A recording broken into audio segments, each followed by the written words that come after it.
Médicos da COPMED retornam às suas atividades após repasse de pagamento. Portadores de anemia falciforme fazem protesto por falta de medicamentos há 1 ano. E no estúdio, uma entrevista com Francisco Batista, que é membro do Conselho Regional de Farmácia, falando sobre o fechamento das farmácias populares. Essas e outras notícias você acompanha a partir de agora no Feliz News.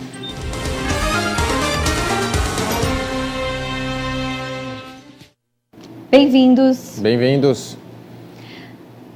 O senador Garibaldi Alves emitiu uma nota à imprensa alegando estar surpreso com a notícia de inclusão do seu nome nas notícias de delações da Odebrecht e, ao mesmo tempo, em que nega as suspeitas. Em nota, ele ainda se coloca à disposição da Justiça para esclarecimentos, disponibilizando os sigilos bancários, fiscal e telefônico. Além de Garibaldi, outros 5 políticos do Rio Grande do Norte foram citados na lista e serão investigados. O governador Robinson Faria, o seu filho, o deputado federal Fábio Faria, ainda não se pronunciaram. Também o deputado federal Felipe Maia, que alegou não ter sido notificado, mas disse que está à disposição da Justiça. Já o senador José Agripino afirmou desconhecer o teor das acusações. A prefeita de Mossoró, Rosalba Ciarline, afirma nunca ter recebido doação de campanha da Odebrecht, nem ter contratado qualquer obra ou serviço da empresa. Por maioria dos votos, os militares estaduais decidiram pela suspensão temporária do acampamento que acontecia em frente à governadoria desde o dia 29 de março. As decisões foram tomadas em Assembleia Geral Unificada de praças e oficiais militares e também os bombeiros. Quem nos traz mais informações é a nossa repórter Adriana Severo. Lívia, os policiais e bombeiros militares ficaram acampados lá em frente à governadoria por 10 dias e suspenderam o movimento depois do governo do estado atender algumas das reivindicações da categoria. Eu estou aqui com Eliabe Marques, que é presidente da Associação dos Subtenentes e Sargentos Policiais e Bombeiros Militares do RN. Eliabe, uma das reivindicações de vocês era que a categoria fosse retirada da mensagem 118 que está na Assembleia Legislativa e que trata da reforma da Previdência. Essa foi atendida, não é isso? Exato. Boa tarde, Adriana. Boa tarde a todos. Exatamente. O governo do estado, no dia 14 de fevereiro, ele sentou com as categorias e pactuou justamente com essa categoria o encaminhamento das demandas que foram apresentadas. E realmente a mais importante, que é a retirada dos militares estaduais da mensagem 118, foi encaminhada à Assembleia Legislativa, faltando agora a lei de organização básica, a majoração da área operacional e a modificação do artigo 10 e 11 do Estatuto, que trata do ingresso. A inclusão de vocês nessa reforma da Previdência descumpria a Constituição Federal, não é isso? Exatamente. A inclusão dos militares estaduais na mensagem 118, ela desobedece o artigo 42 da Constituição Federal, que garante justamente, em função das particularidades da atividade policial, um regime previdenciário diferenciado.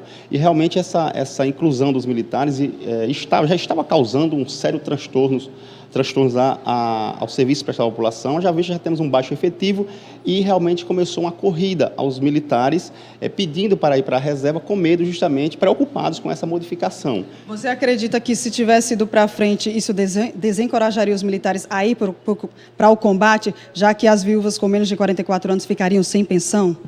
Absolutamente. O policial militar, aquele profissional que sai de casa não sabe se volta, é uma atividade de alto risco. Então, a prova disto é que já estamos aí com 9 policiais assassinados nos primeiros meses do ano. E, no caso, se a proposta do governo estivesse em vigor, esses militares, além de perder as suas vidas, a família iria ficar justamente desprotegida, o que não é razoável, não é aceitável para um profissional realmente que tem a missão e o dever de defender a população, mesmo com o risco da própria vida. E o governo também, ele sancionou a promoção de militares do ano passado? Isso. Da pauta apresentada em 14 de fevereiro, o governo atendeu as promoções de 25 de dezembro de 2016 e pagou os que foram promovidos em agosto de 2016. Então, atendeu e, com a Previdência, com a retirada dos militares da Previdência, atendeu 3 pontos da pauta apresentada. Faltam os demais, a categoria vai aguardar o cumprimento dessas demandas, por enquanto, suspendendo as mobilizações. Entretanto, caso o governo não encaminhe, assim como ele pactuou, nos restará realmente mobilizar a categoria para cobrar do governo o cumprimento do que foi pactuado. você já adiantou que ainda faltam algumas reivindicações. Uma delas é o envio da Lei de Organização Básica da PM. Que benefícios essa lei vai trazer?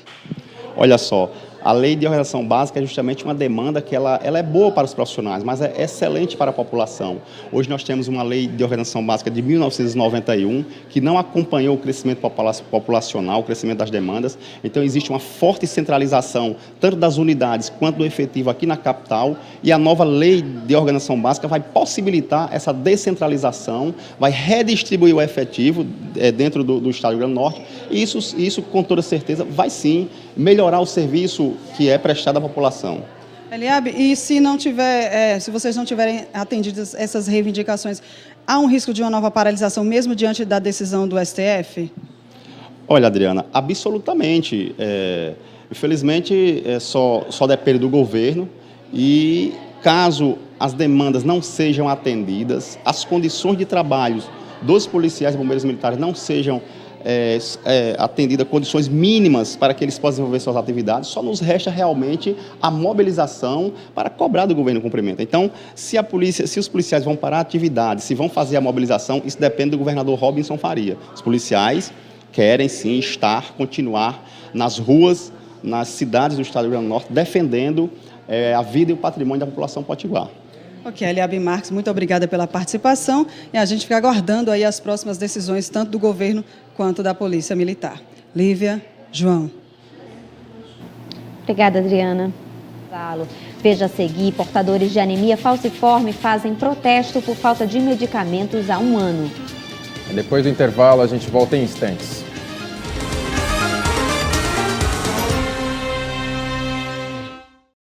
O governo do estado efetuou o pagamento de R$ 2.002.000 da Cooperativa Médica do Rio Grande do Norte, referente ao mês de dezembro de 2016. Há 4 meses com os salários em atraso, os médicos reivindicavam ainda o pagamento do mês de janeiro, mas suspenderam a paralisação diante da promessa do governo em repassar os salários de janeiro ainda este mês. Acompanhe na nossa matéria. Os médicos que fazem parte da Cooperativa Médica do Rio Grande do Norte, COPMED RN, decidiram pela paralisação após ficarem por 4 meses sem receber os salários. Na verdade, a gente voltou aos serviços com o pleito de 1 mês de recebimento, né? A gente, obviamente, fez isso em respeito muito mais à população, né, que precisa da assistência, que já é precária, que já é difícil, que já é sofrida. Então, o nosso pleito eram de 2 meses, eram 4 meses em atraso, o nosso pleito eram de 2 meses, mas a gente resolveu voltar com 1 mês, obviamente com o compromisso do governo do estado de quitar o mês de janeiro dentro do mês de abril. Permaneceram parados da segunda de manhã até a noite de terça-feira serviços como o SAMU Metropolitano, ginecologistas, pediatras e médicos das UTIs, dos hospitais Valfredo Gurgel e Santa Catarina em Natal, do Hospital de São José de Mipibu e de Macaíba.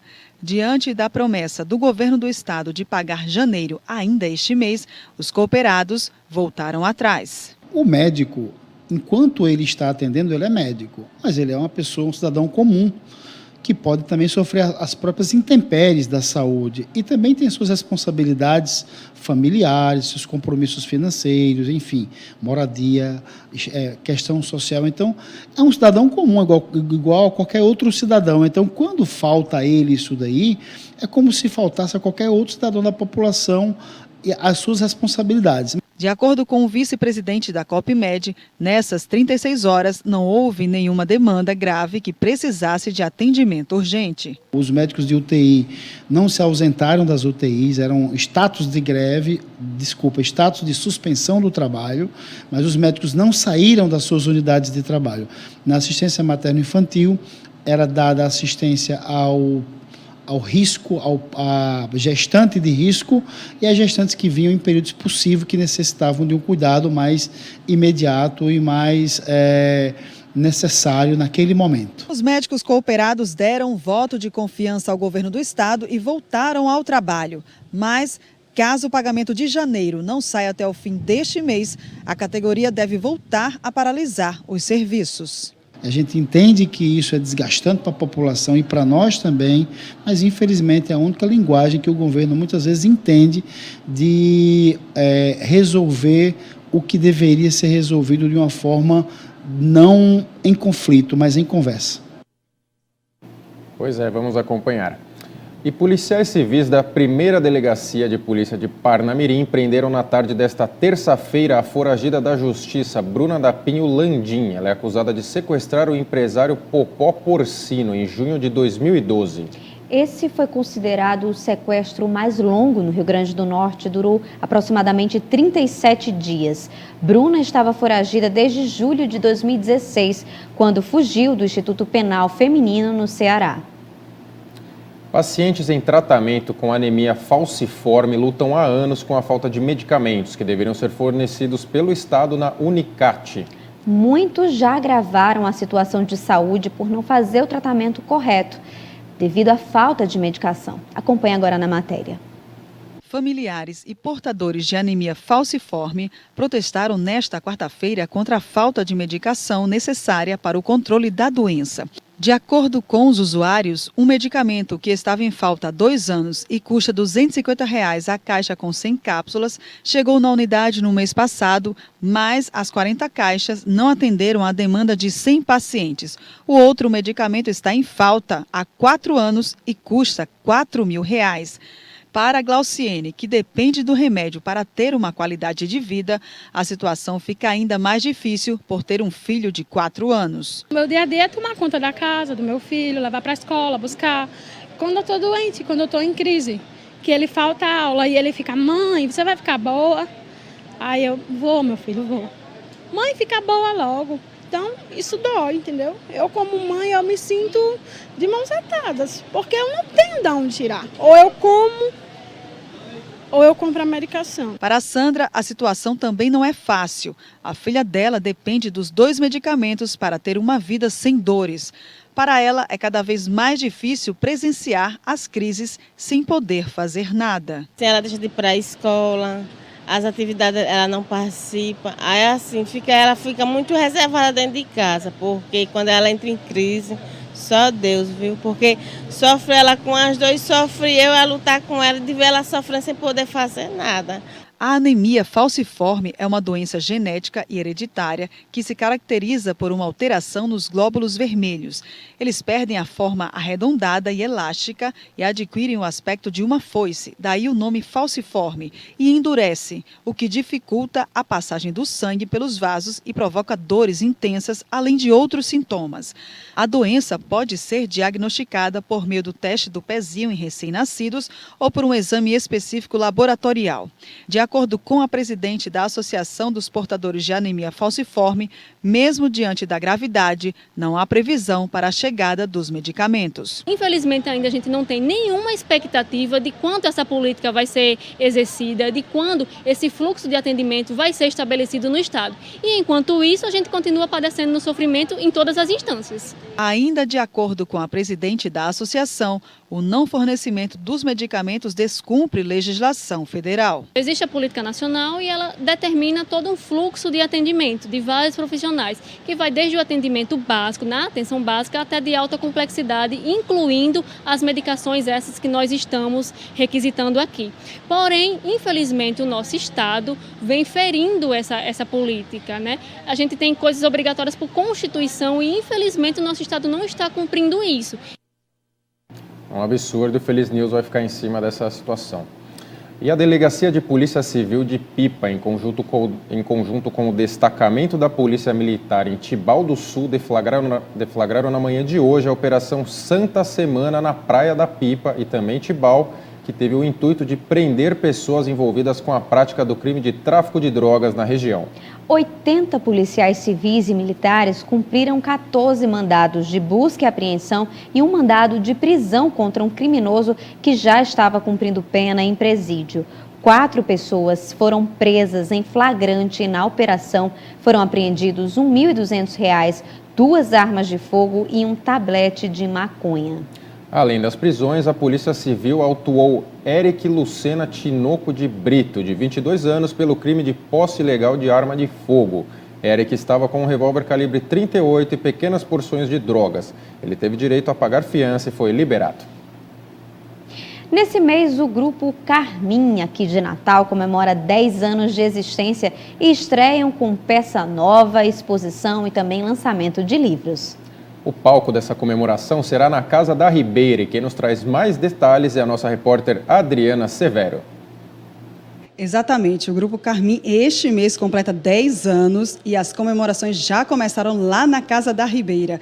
Eu converso agora com o Henrique Fontes, que é ator e diretor do grupo. Henrique, as comemorações começam com a apresentação da volta da peça Jaci, que rodou o país o ano passado inteiro e tem recebido boas críticas, não é isso? Isso, boa tarde a todo mundo aqui da TV Feliz. A gente está lá na Casa da Ribeira em cartaz com Jaci, né? Como você mesmo disse, a gente ano passado circulou por 18 estados, fez uma temporada bem legal esse ano em São Paulo, no Sesc Pinheiros. E estamos de volta aí todos os finais de semana de abril, lá na Casa da Ribeira, inclusive nesse feriado de Páscoa, né? Seria uma boa oportunidade aí para quem estiver visitando a cidade, ou mesmo quem não tem o que fazer nesse feriado, vai ver a gente lá. E quem foi Jaci? Como é que vocês chegaram até a história dela? E é verdade que vocês encontraram uma frasqueira? Foi aí que tudo começou? Isso, Jaci é uma personagem para a gente encantadora, né? Ela foi uma mulher comum, funcionária pública, mas o que é um destaque para a nossa trajetória e de pesquisa e investigação é que a gente encontrou no lixo a frasqueira com os objetos pessoais dela. Essa frasqueira, depois a gente descobre, ela foi para o lixo por engano, mas dentro tinha vários objetos pessoais dela. E esses objetos davam pistas de quem seria ela e também como a gente poderia encontrá-la. A gente começou a fazer ligações para taxistas, né, outros cartões e outros telefones que tinham lá. E a peça, ela fala dessa investigação e vai acompanhando as 9 décadas de vida de Jaci. Você adiantou ainda que ela conta a história do Brasil, é isso? Por isso que você acha que tem tido boas críticas também? Sim, pois é, porque através desse acompanhamento da vida dela, a gente vai vendo a vida e a história de Natal e também a história do Brasil, porque ela, na vida adulta, ela mudou para o Rio de Janeiro, trabalhou lá no IPASE e lá ela estava no epicentro da ditadura militar, né? Ela trabalhava ali para a direita naquela época, então tudo isso a gente vai contando na peça e revelando aos poucos. Ela teve uma paixão aí fulminante por um capitão americano aqui na Segunda Guerra Mundial. Quer dizer, tem muita história e coisas engraçadas, coisas não tão engraçadas, mas eu acho que é uma peça que agrada a todo mundo. E você dirige a tua peça. Como é fazer essas duas funções? Olha, é bem difícil, viu? No caso de Jaci, eu tive o luxuoso auxílio de Lenilton Teixeira, que é um diretor aqui de Natal, que foi assistente de direção na peça. Então, é muito difícil a gente estar dirigindo e estar em cena. Então, com esse assistente de direção, que é um diretor já renomado aqui na cidade, pôde nos ajudar aí a construir. E além da peça, tem mais programação, né, para comemorar esses 10 anos. Vamos chamar quem está em casa para prestigiar? Isso. Nesse mês, a principal é Jaci. A gente está lá todo sábado e domingo às 20 horas na Casa da Ribeira, até dia 30. Mas a gente vai lançar um livro, tudo indica que em julho, e também tudo indica que em julho, dependendo de financiamento e tal, a gente estreia um novo espetáculo que chama A Invenção do Nordeste, que tem direção de Quitéria Kelly, também texto meu e de Pablo Capistrano. Então, Jaci, na Casa da Ribeira, todo final de semana de abril? Isso. Esse final de semana, você que está em casa, não viajou no feriadão, vem lá para a Casa da Ribeira assistir Jaci, a gente está lá 8 horas, pode ligar para o 3211-7710, hoje à tarde, já reservar ingresso, enfim, ter essa Páscoa com teatro. Ok, Henrique Fontes, muito obrigada pela participação. Vamos lá prestigiar a cultura local. Lívia, João. Aí, muito bacana e obrigado pelas informações, Adriana. E veja a seguir uma entrevista com Francisco Batista Júnior, que é membro do Conselho Regional de Farmácia, falando sobre o fechamento das farmácias populares. E ainda os destaques do Brasil e do mundo com o nosso Giro de Notícias. Depois do intervalo, a gente volta já.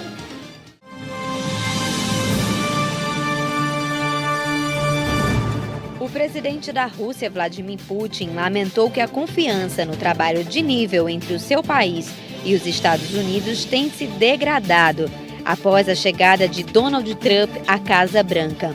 A Rússia suspendeu a cooperação militar com os Estados Unidos na Síria, depois do ataque contra uma base aérea síria ordenado por Trump, em represália pelo suposto uso de armas químicas contra a população civil. o governo decidiu fechar as farmácias do Programa Popular, que são mantidas com recursos federais. A proposta de emenda à Constituição, a chamada PEC número 134, prevê a retirada de 35 bilhões da saúde pública neste ano. Nós recebemos agora Francisco Batista Júnior, que é membro do Conselho Regional de Farmácia aqui do estado. Francisco, seja bem-vindo. Eu vou começar logo fazendo a pergunta, né? Então, quer dizer que agora os pacientes que antes, né, recorriam a essas farmácias populares, agora terão de comprar seus medicamentos. Como é que ficou esse processo? Como é que vai ser para a população? Terão de comprar? Terão que buscar as farmácias conveniadas? É uma situação muito difícil para o usuário de medicamento no Brasil. O acesso à assistência farmacêutica em si já é muito precário no Brasil. Eu trabalho no hospital, sou farmacêutico do hospital. E é comum no hospital onde eu trabalho, que é o Giseira Trigueiro, eu atender pacientes que vêm da rede básica de saúde, vêm de outros municípios, que não conseguem na rede básica o medicamento e procuram no hospital, que em tese tem maior condição de atender a população, só que tem uma população já que necessita do seu serviço, que é a população que está internada. O governo criou em 2005 o programa Farmácia Popular. Na época, o Conselho Nacional de Saúde, eu estava no Conselho Nacional de Saúde, e a gente aprovou a Farmácia Popular na perspectiva do governo construir uma grande rede pública de estabelecimento farmacêutico, como forma de dar atenção a uma demanda reprimida que existe na assistência farmacêutica e como forma do governo ter sua própria rede de medicamentos. Então, nós aprovamos uma proposta de rede pública e o governo, lamentavelmente, fez tudo diferente. O governo optou por credenciar farmácias privadas, pagando nessas farmácias privadas o valor de mercado do medicamento. O paciente vai lá e realmente não paga nada. Mas o governo paga à farmácia privada o valor de mercado. E a rede pública, que é o que a gente defendeu, o governo chegou no máximo a 600 unidades farmacêuticas de estabelecimentos. O governo paulatinamente começou a fechar. Essas unidades públicas oferecem um elenco de medicamentos ao usuário de aproximadamente 125 especialidades farmacêuticas. Cobre basicamente tudo. Cobre problemas de neurologia, cobre infecção, cobre ansiolítico, cobre infecção. É excelente programa, excelente alternativa. Enquanto que a farmácia privada só oferece asma, diabetes e hipertensão. Então o governo está fechando a rede pública, a rede própria, que atende a população com 125 especialidades farmacêuticas, deixando a população totalmente à mercê da falta de assistência. A PEC ela já foi aprovada, ela está em votação, como que está isso? A emenda constitucional que trata da restrição de investimento público já foi aprovada. Já foi, inclusive, sancionada pelo governo federal, pelo presidente da República. O governo começa agora a cortar despesas. Só que o programa de farmácia da rede privada custa aos cofres públicos 3 bilhões de reais ao ano, enquanto que a rede própria custa 100 milhões de reais. Então, que corte de despesas é essa? Se é para cortar despesa, então optemos por fortalecer a rede pública, diminuindo o custo elevado que a gente tem da rede privada conveniada. Essa seria a alternativa correta. Francisco, o senhor falou agora há pouco a respeito dessas medicações, né? Como o programa funcionava, praticamente tudo estava garantido, mas essas farmácias conveniadas, né? Nesse caso, a população vai receber só diabetes, hipertensão e asma, né? Eles vão ficar, nesse caso, descobertos, terão de pagar. Como é que vai ser? Total e absolutamente descoberto. O que o governo está dizendo é que os recursos que hoje ele utiliza no programa de farmácia popular próprio serão transferidos para o município. Acontece que a gente sabe muito bem que isso é absolutamente insuficiente. Então, concretamente, o governo está fazendo uma opção política, uma opção administrativa, que de um lado penaliza gravemente o usuário de medicamento no Brasil e de outro beneficia o mercado de medicamento no Brasil. Essa é a opção ideológica, infelizmente. E a proposta do Conselho Regional seria essa rede de farmácias públicas? A nossa proposta, aprovada inclusive no Conselho Nacional de Saúde em 2005, eu estava presente no Conselho Nacional de Saúde, participei ativamente desse debate, junto com o ministro então da Saúde, Humberto Costa, é do governo estruturar a rede pública. Hoje, qualquer usuário que chega numa farmácia da rede básica de qualquer município não encontra medicamento quase nenhum. Então, que o governo pega esses 3 bilhões de reais que financiam hoje a rede privada e pactue com os gestores municipais, pactuem com os secretários municipais de saúde, façam pregões eletrônicos adquirindo medicamento por um preço muito mais barato, ampliando o acesso e diminuindo o custo, inclusive. É a nossa alternativa, é a nossa proposta.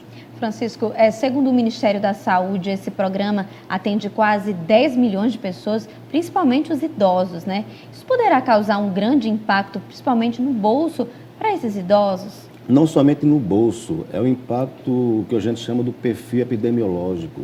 Porque, bem ou mal, as pessoas hoje têm essa opção de acesso à assistência farmacêutica. E isso tem impacto na saúde da população muito significativo. O paciente que precisa de um tratamento contínuo, um tratamento permanente, um tratamento perene, ele tem no programa público a garantia de que o seu tratamento não vai ser interrompido. Com essa interrupção, a consequência imediata é o comprometimento da saúde da população, é o comprometimento da saúde do usuário e a mudança para pior do perfil socioepidemiológico da população brasileira. Então, isso aí vai ser positivo para o governo e também para essas farmácias conveniadas que vão poder aproveitar, nesse caso, para oferecer outros serviços. Já é uma regulamentação, né, para os farmacêuticos, ter um farmacêutico dentro da farmácia. Vai ser uma coisa boa para a população nesse sentido de poder oferecer verificação de pressão, um serviço de saúde maior, esse atendimento em contrapartida? Não vai ser bom para o governo, porque se a tendência natural é o paciente ficar sem acesso ao medicamento, ter a sua saúde comprometida, esse paciente que poderia estar saudável, produzindo para a economia brasileira, vai estar doente, não vai estar produzindo. Então vai ser um prejuízo econômico para o governo, que vai ter que gastar mais para cuidar das pessoas que fatalmente vão ficar mais doentes. Francisco, muito obrigada pelos esclarecimentos. É de suma importância que toda a população, que todo brasileiro, né, saiba dos seus direitos e do que está sendo retirado agora nesse momento. Muito obrigada. Obrigado a vocês. Obrigado. E a edição de hoje fica por aqui. Continue com a nossa programação voltada para toda a família Potiguar. E colabore ainda com o jornal, nos enviando sugestões de pauta pelo nosso telefone 3234-3422 e também por meio das nossas redes sociais. A gente volta a se encontrar 1h da tarde. E também às 18h30. Obrigado pela companhia e até amanhã. Até amanhã.